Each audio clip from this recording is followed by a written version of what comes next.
दोस्तों, कृष्णाय वासुदेवाय हरहे परमात्मने प्रणतः क्लेशनाशाय गोविंदाय नमो नमः। आप सभी को जय श्री कृष्णा। फाउंडेशन योग सीरीज में आपका स्वागत है। आज हमारा योगासन है वज्रासन।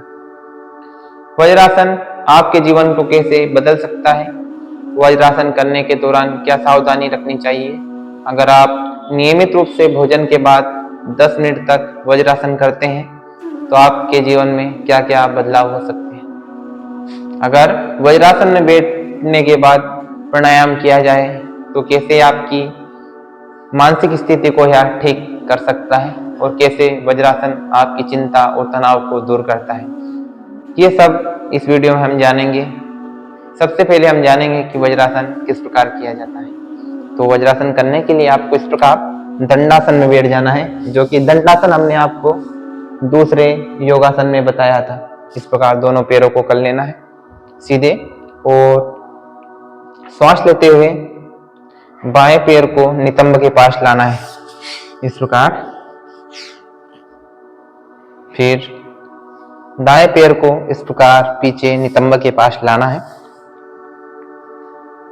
अब जो आपकी दोनों एड़ियां हैं, पंजे आपस में मिले होने चाहिए। ये पंजे आपस में मिले होने चाहिए। रीढ़ की हड्डी पूरी सीधी होनी चाहिए और इस प्रकार आपका जो हाथ है जो घुटने पर रखा होना चाहिए। इस प्रकार आप वज्रासन करते हैं तो आपको पूरा फायदा मिलेगा। आप जानते हैं वज्रासन करने से आपको पूरा फायदा कब मिलता है। जब आप वज्रासन करने के बाद आप नाभि पर ध्यान केंद्रित करते हैं और श्वास पर ध्यान देते हैं तो आपको वज्रासन का पूरा फायदा मिलता है। इस प्रकार आपने वज्रासन किया, आंख बंद की और अपना ध्यान नाभि पर केंद्रित किया, तो इससे क्या होता है कि आपका पूरा फोकस नाभि पर होने से आपका पाचन शक्ति मजबूत होती है और वज्रासन का पूरा फायदा मिलता है।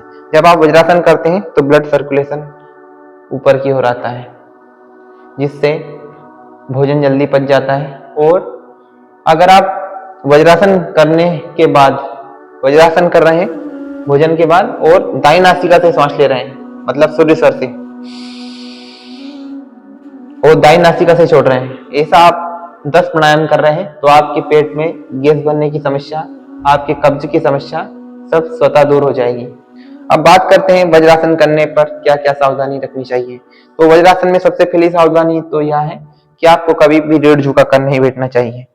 और अगर आप रीढ़ झुका कर बैठते हैं इस प्रकार ये, तो आपको कोई इसका फायदा नहीं मिलता। हमेशा आपकी रीढ़ की हड्डी इस प्रकार सीधी होनी चाहिए।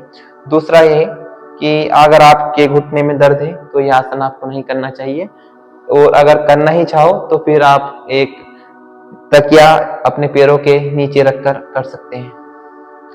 अब बात करेंगे कि कैसे आपकी चिंता और तनाव को दूर कर सकता है वज्रासन। जब आप वज्रासन करते हैं तो श्वास छोड़कर इस प्रकार आगे इस प्रकार यह मुद्रा करते हैं, तो इससे यह होता है कि आपका ब्लड सर्कुलेशन मस्तिष्क की तरफ आता है, जिससे आपका सिर दर्द, चिंता और तनाव दूर होते हैं। इस प्रकार वज्रासन में आप ये बालकासन कर सकते हैं।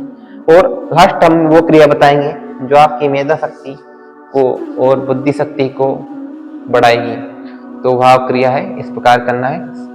लंबा गहरा श्वास लेना है।